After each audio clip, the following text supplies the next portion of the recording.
स्वागत है आपका मेरे YouTube चैनल में। आज हम लोग पढ़ने वाले हैं कक्षा 6वीं विषय हिंदी से पाठ छत्तीसगढ़ का दर्शन। तो चलिए पढ़ना शुरू करते हैं, वीडियो शुरू करते हैं। चैनल को सब्सक्राइब कीजिएगा, अपने दोस्तों को शेयर कीजिएगा। वीडियो को आपको अंत तक देखना ताकि सारी चीज़ें अच्छे से क्लियर हो सके। चलिए पढ़ते हैं पाठ। भारत का हृदय स्थल छत्तीसगढ़ अपनी प्राकृतिक संपदा और लोक संस्कृति से समृद्ध है। धान का कटोरा कहे जाने वाली इस अंचल की चेतना विकासोन्मुखी रही। छत्तीसगढ़ जो है धान का कटोरा कहा जाता है और इसको जो है भारत का हृदय स्थल कहा जाता है, जो कि अपनी प्राकृतिक संपदा और लोक संस्कृति से पूर्ण रूप से समृद्ध है। आर्य और अनार्य संस्कृति का संगम स्थल होने के कारण इस क्षेत्र की ऐतिहासिक गरिमा में अभिवृद्धि होती रही। बहुमूल्य प्राकृतिक संपदाओं, खनिज पदार्थों और विशिष्ट लोक संस्कृतियों ने इस राज्य को एक विशेष स्थान दिया है। तो यहाँ की जो प्राकृतिक संपदा है, अनेक प्रकार के यहाँ पर खनिज पदार्थ हैं, साथ ही साथ यहाँ की जो विशिष्ट जो लोक संस्कृति है, सारी चीजों ने जो है छत्तीसगढ़ को एक विशेष स्थान जो है प्रदान किया है। छत्तीसगढ़ की कला एवं सांस्कृतिक वैभव की एक संक्षिप्त झांकी इस प्रस्तुत टिप्पणी में हम देखने वाले हैं, झांकी में हम पढ़ने वाले हैं। चलिए पाठ पढ़ते हैं अब। भारत के क्षितिज पर छत्तीसगढ़ धान का कटोरा, दक्षिण कोसल, दंडकारण्य आदि विविध नामों से अपने ऐतिहासिक और सांस्कृतिक गौरव के साथ जगमगाता रहा है। छत्तीसगढ़ को जो है धान का कटोरा, दक्षिण कोसल, दंडकारण्य आदि नामों से जो है जाना जाता है, जो कि अपनी ऐतिहासिक और सांस्कृतिक गौरव के साथ जगमगाता रहा है। इस वनाच्छादित क्षेत्र को महानदी इंद्रावती, शिवनाथ, हसदो इत्यादि नदियां अपनी जलधारा से सिंचित करती है। तो यहाँ पर जो है महानदी इंद्रावती, शिवनाथ, हसदो आदि नदियां जो है क्या होती है, प्रवाहित होती है।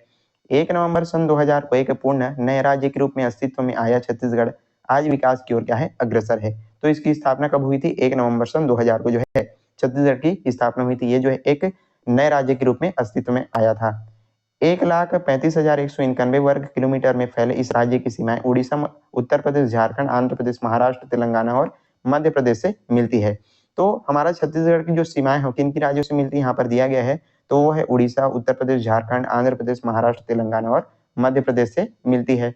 सन 2001 की जनगणना के अनुसार यहाँ की जनसंख्या 2,07,95,956 एवं साक्षरता का प्रतिशत जो है 65.18 है। ये जो है 2001 की जनगणना के अनुसार। यहाँ पर चित्र में देख सकते हैं कितना सुंदर यहाँ पर छत्तीसगढ़ हमारा जो उसका नक्शा यहाँ पर दिया गया है। चलिए अब आगे पढ़ते हैं। छत्तीसगढ़ की गौरवशाली और समृद्ध सांस्कृतिक विरासत क्षेत्रीय राजवंशों की कला और संस्कृति से जुड़ी हुई है। तो यहाँ पर जो क्षेत्रीय जो राजवंश है, जो राजाओं का वंश उन्होंने जो शासन किया था, तो उसकी जो गौरवशाली जो सांस्कृतिक जो विरासत है, उसकी संस्कृति से आज भी यहाँ पर जुड़ा हुआ है। कलचुरी कालीन भारत की प्राचीन सांस्कृतिक परंपरा का प्रभाव यहाँ के सांस्कृतिक व सामाजिक जनजीवन पर दिखाई पड़ता है। और जो कलचुरी कालीन जो भारत की जो सांस्कृतिक परंपरा है, उसका प्रभाव आज भी यहाँ की सांस्कृतिक और जो सामाजिक जनजीवन है उस पर दिखाई पड़ता है। प्राचीन काल से छत्तीसगढ़ धार्मिक गतिविधियों का केंद्र रहा है। अंबिकापुर का मैनपाट, जिसे छत्तीसगढ़ का पंचमढ़ी कहा जाता है, बिलासपुर का रतनपुर का महामाया देवी मंदिर, जांजगीर शिवरी नारायण का लक्ष्मी नारायण मंदिर और राजनांदगांव डोंगरगढ़ का बमलेश्वरी देवी का मंदिर प्राचीन काल से आस्था और संस्कृति के केंद्र रहे। तो यहाँ पर जो है अनेक धार्मिक स्थल भी हमको देखने को मिलते हैं, जैसे कि अंबिकापुर का मैनपाट, जिसको जो है छत्तीसगढ़ क्या बोला जाता है, पंचमढ़ी कहा जाता है। बिलासपुर रतनपुर महामाया देवी मंदिर है, यदि आप लोग गए होंगे तो मुझको कमेंट में बता सकते हैं। जांजगीर शिवरी नारायण का जो है लक्ष्मी नारायण मंदिर और डोंगरगढ़ का बमलेश्वरी देवी मंदिर पुराने समय से, प्राचीन काल से ही आस्था और संस्कृति का क्या रहा है, केंद्र रहा है। यहाँ के लोगों की धर्म में अटूट आस्था। यहाँ हिंदू, मुस्लिम, सिख, ईसाई आदि सभी धर्मों के लोग निवास करते हैं। तो सभी धर्म के लोग यहाँ पर क्या करते हैं, निवास करते हैं। शिव, विष्णु, दुर्गा आदि देवी देवताओं के मंदिर भी यहाँ विद्यमान है। भगवान शिव, विष्णु और माता दुर्गा, तो सभी देवी जो जितने भी देवी देवताएं हैं वहाँ मतलब उन सारे देवी देवताओं के जो मंदिर है यहाँ पर विद्यमान है, देखने को मिलते हैं। वैष्णव, शैव, शक्ति तथा विविध पंथों के धर्मावलंबियों की यहाँ प्रमुखता है। वैष्णव यानी कि जो विष्णु जी को मानते हैं उनको बोला जाता है वैष्णव। शैव यानी कि जो शिव जी को मानते हैं, और शक्ति मतलब माता दुर्गा को मानने वाले। तो और अनेक जो पंथ के मानने वाले जो लोग हैं यहाँ पर, उनकी प्रमुखता देखी जाती है। चलिए आगे बढ़ते हैं। कबीर पंथ को अपनाने वाले कबीरपंथी कहलाए। रायपुर जिले के दामा खेड़वा कबीरधाम ग्राम में कबीर पंथियों की प्रसिद्ध गद्दी है। तो जो कबीर पंथ को अपनाते हैं उनको क्या बोला जाता है, कबीरपंथी कहा जाता है। और रायपुर जिले के दामा खेड़ा और कबीरधाम में कबीर पंथियों की क्या है, प्रसिद्ध गद्दी है। दामा खेड़ा में कबीर पंथ के अनुयायियों को विशेष प्रकार के शिक्षा संस्कार देने का केंद्र है। जो दामा खेड़ा है, जो कबीर पंथ के जो मानने वाले जो लोग हैं, उनको विशेष प्रकार का यहाँ पर क्या दिया जाता है, शिक्षा दिया जाता है। मठ का प्रधान गुरु और आचार्य होते हैं। मठ की व्यवस्था के लिए दीवान, कोठारी, भंडारी, पुजारी होते हैं। तो जो मठ का जो प्रधान होता है उसको उनको क्या बोला जाता है, गुरु या आचार्य कहा जाता है। और मठ की व्यवस्थाओं को देखने के लिए जो है दीवान, कोठारी, भंडारी या फिर पुजारी होते हैं। कबीर पंथ की आंतरिक शुद्धता, पवित्रता और सदाचरण को जो है क्या देते हैं, महत्व देते हैं। इस पंथ में गुरु का स्थान विशेष होता है, मतलब गुरु का जो स्थान है, जो आचार्य का जो स्थान है वो जो है विशेष होता है। फिर है कबीर पंथ की तरह एक और पंथ का विकास हुआ, इसे सतनाम पंथ कहा जाता है। जस्ट कबीर पंथ की तरह यहाँ पर एक और पंथ का क्या होता है, विकास होता है, और इसको क्या बोला जाता है, सतनाम पंथ कहा जाता है। सतनामी का अर्थ है सत्य नाम को मानने वाला और उसके अनुसार आचरण करने वाला। तो सतनामी जो है किनको बोला जाता है, जो सत्य नाम को मानते हैं और उसके अनुसार आचरण करते हैं उनको बोला जाता है सतनामी। और ये भी जो है कबीर पंथ की तरह एक प्रकार का क्या है, पंथ है। सतनाम पंथ सत्य और पवित्रता को क्या देता है, महत्व देता है। सतनाम पंथ के प्रवर्तक गुरु घासीदास जी माने जाते हैं, जिनकी जन्मभूमि एवं तपोभूमि गिरौदपुरी ग्राम है। तो जो सतनाम पंथ के जो प्रवर्तक हैं उन कौन है, गुरु घासीदास जी माने जाते हैं, और उनकी जन्मभूमि और तपोभूमि कहाँ है, गिरौदपुरी ग्राम में है। इन्होंने भी कबीर की तरह मूर्ति पूजा जाति प्रथा का क्या किया, विरोध किया। जो कबीरदास जी हैं उन्होंने मूर्ति पूजा इन सारी चीजों को क्या किया था, विरोध किया था। तो ठीक उसी प्रकार से गुरु घासीदास जी ने भी इन सारी चीजों का क्या किया था, विरोध किया था। इस पंथ के प्रमुख सिद्धांतों में सतनाम पर विश्वास करना, मूर्ति पूजा का खंडन, जाति भेद का बहिष्कार और मांस मदिरे का निषेध विशेष रूप से उल्लेखनीय है। मतलब जो सतनाम पंथ है उसमें जो है सतनाम पर आपको विश्वास करना है, मूर्ति पूजा का यहाँ पर खंडन किया गया था, और जाति भेद का क्या किया गया था, विरोध किया गया था, बहिष्कार किया गया था। साथ ही मांस मदिरा का जो है निषेध, ये जो सतनाम पंथ है उसमें विशेष रूप से क्या है, उल्लेखनीय है। फिर है छत्तीसगढ़ लोक कला और संस्कृति की दृष्टि से अत्यंत ही समृद्ध रहा है। जो हमारा छत्तीसगढ़ है लोक कला और जो लोक संस्कृति है उसकी दृष्टि से बहुत ही क्या है, समृद्ध है। यहाँ का लोक जीवन उसकी संस्कृति में ही थिरकता है। यहाँ की लोक संस्कृति में संगीत के साथ साथ लोकगीतों और लोक नृत्यों की का भी काफी महत्व है। तो जो छत्तीसगढ़ है उसमें जो है संगीत के साथ साथ जो है आपको लोकगीत और लोक संस्कृति लोक नृत्य भी इसका काफी महत्व है। और लोकगीतों में कुछ झलक निम्नलिखित पंक्तियों में परिलक्षित हो रही है। यहाँ पर छोटा सा यहाँ पर लोकगीत दिया गया है, चलिए उसको पढ़ते हैं। तो पढ़ते हैं, यहाँ पर है कि ददा मोर कहते कुआ में धसी जाऊं बाबा, कथे लेते हो बैराग, काबर ददा तय कुआ में धसी जाबे, काबर बाबा लेबे तय राग, और बालक सुवना कस तुहर दुलौरीन और झटकुन लेहूं बुलाए। तो यह कुछ लोकगीत है, इसको कुछ पंक्ति यहाँ पर दिया गया है। आल्हा के केवल उत्तर प्रदेश में नहीं गाया जाता, छत्तीसगढ़ में भी आल्हा का गायन जो है खूब प्रचलन है। मतलब जो आल्हा है केवल जो है उत्तर प्रदेश में नहीं गाया जाता, मतलब छत्तीसगढ़ में भी जो है आल्हा गाया जाता है। चौमास के यहाँ वहाँ शहरी और ग्रामीण के लोग आल्हा गाते हुए दिखाई पड़ते हैं, और महिलाएं सावन में पेड़ के नीचे जाकर के झूला झूलती है, आनंदित होती है और ददरिया और बोजली सुनाती है।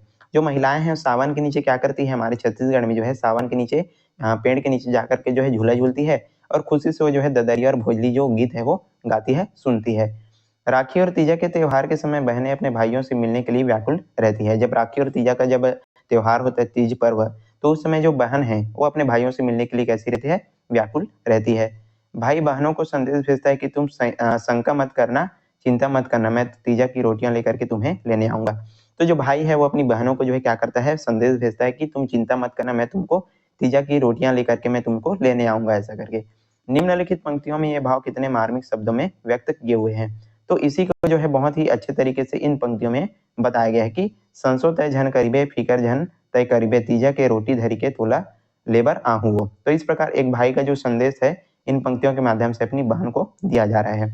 उक्त गीतों के अतिरिक्त छत्तीसगढ़ में कर्मा, सुआ, पंथी, डंडा, पंडवानी, राउत नाजा, ददरिया आदि गीत नृत्य के साथ जो है गाए जाते हैं। तो बहुत सारे जो गीत हैं, कर्मा जो हो गया, सुआ गीत हो गया, पंथी, पंडवानी, राउत नाचा, ददरिया आदि जो गीत हैं वो नृत्य के साथ इसको गाया जाता है। छत्तीसगढ़ की संस्कार गीत, अनुष्ठान गीत, ऋतु गीत तथा धार्मिक पर्वों पर गाए जाने वाले गीतों की भी बहुलता है। तो यहाँ पर जो है संस्कार गीत, अनुष्ठान गीत, ऋतु गीत, धार्मिक पर्वों पर गाए जाने वाला गीत है वो भी बहुत ज्यादा हमको देखने को मिलते हैं। पंडवानी अर्थात पांडवों की कथा यहाँ की अमूल्य धरोहर है। मतलब पंडवानी जो पांडवों की जो कथा है उसको बोला जाता है पंडवानी। तो यही इसकी क्या है, अमूल्य धरोहर है। छत्तीसगढ़ में फागुन महीने में लोग नगाड़ा बजा करके होली गीत गाते हैं और एक दूसरे को रंग गुलाल लगाते हैं। वही दूसरी ओर गांव की रास मंडलियां राधा कृष्ण और ग्वाल बालों का रूप धारण करके मांदर के ताल पर नाचते थिरकते हैं। जब होली का महीना आता है फागुन के समय में, फागुन महीने में, तो लोग क्या करते हैं, नगाड़ा बजाते हैं और एक दूसरे को रंग गुलाल लगाते हैं, रंग गुलाल खेलते हैं। और क्या होता है, गाँव के जो लोग हैं राधा कृष्ण और ग्वाल बाल इस जो है रूप धारण करके वो क्या करते हैं, नाचते गाते हैं।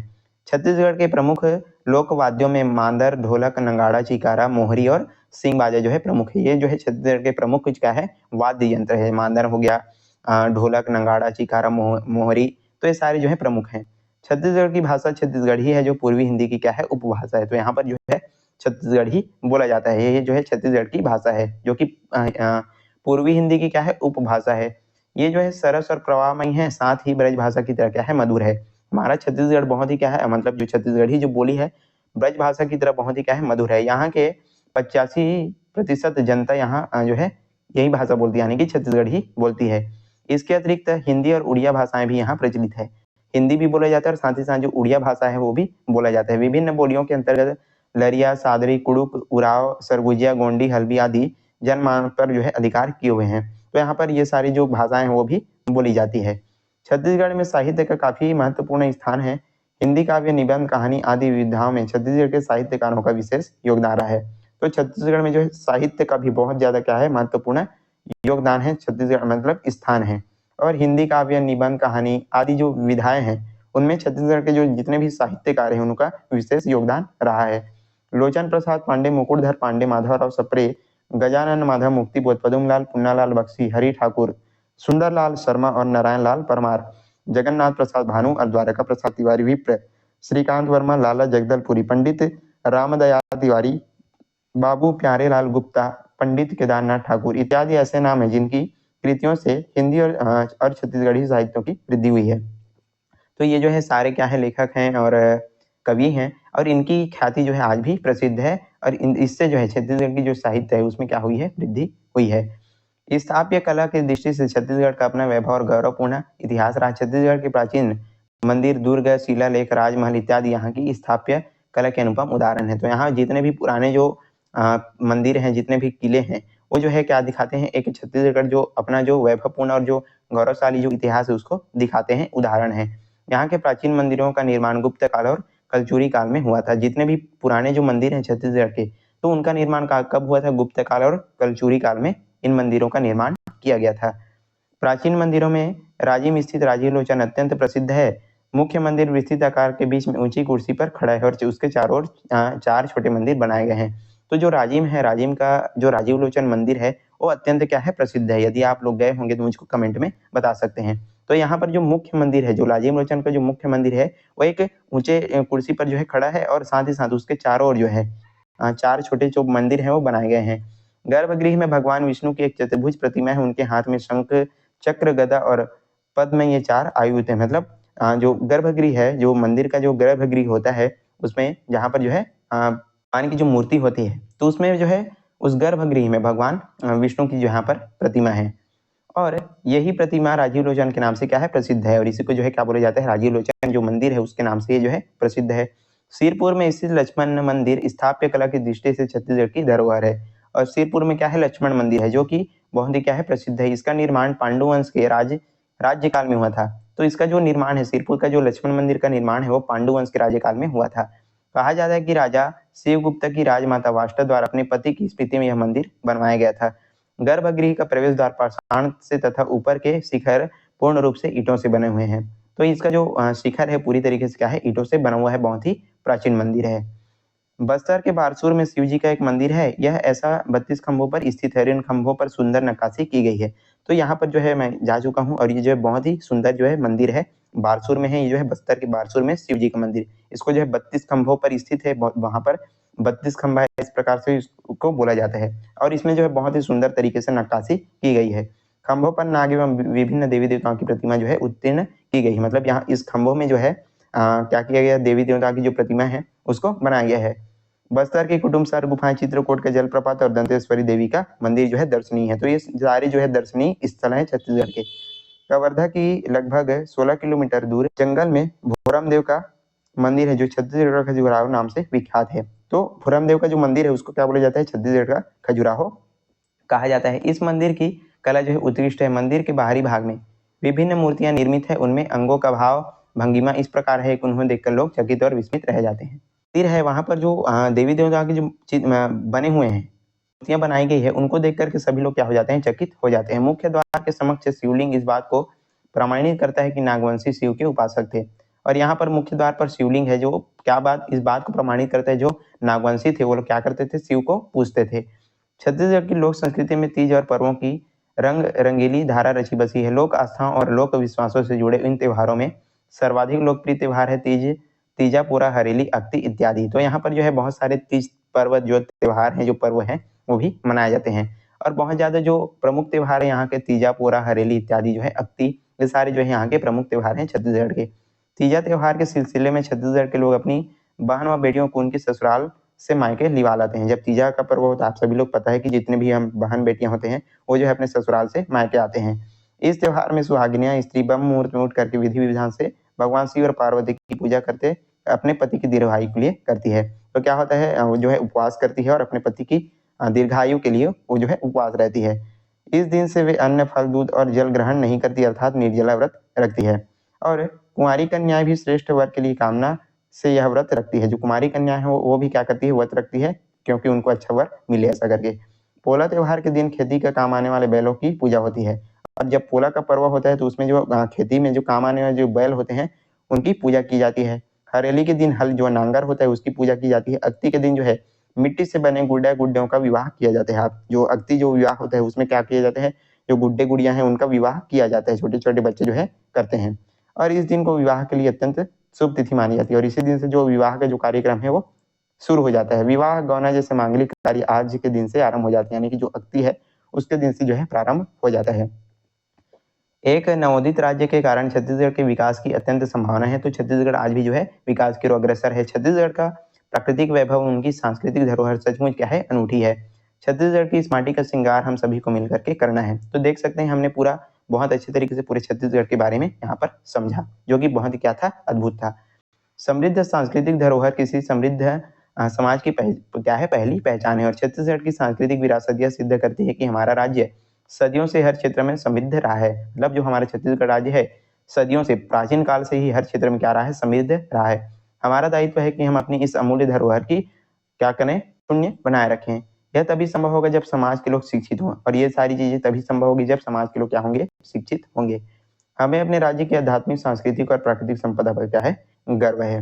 तो इस प्रकार हमारे ये जो पाठ है यहीं पर समाप्त होता है। बहुत बेहतरीन तरीके से हमने पूरा पाठ आपको कंप्लीट समझा दिया। चलिए आज के लिए बस इतना ही। यदि वीडियो पसंद आए तो लाइक कीजिएगा, ज्यादा से ज्यादा शेयर करने हो, चैनल पर नहीं तो जरूर सब्सक्राइब कर दीजिएगा। इसका प्रश्न उत्तर का वीडियो आपको डिस्क्रिप्शन बॉक्स में देखने को मिल जाएगा, वहां से जाकर के इस पाठ का प्रश्न उत्तर आप देख सकते हैं। चलिए आज के लिए बस इतना ही, मिलते हैं इस प्रकार के न्यू वीडियोस के साथ, तब तक के लिए पढ़ते रहिएगा। धन्यवाद।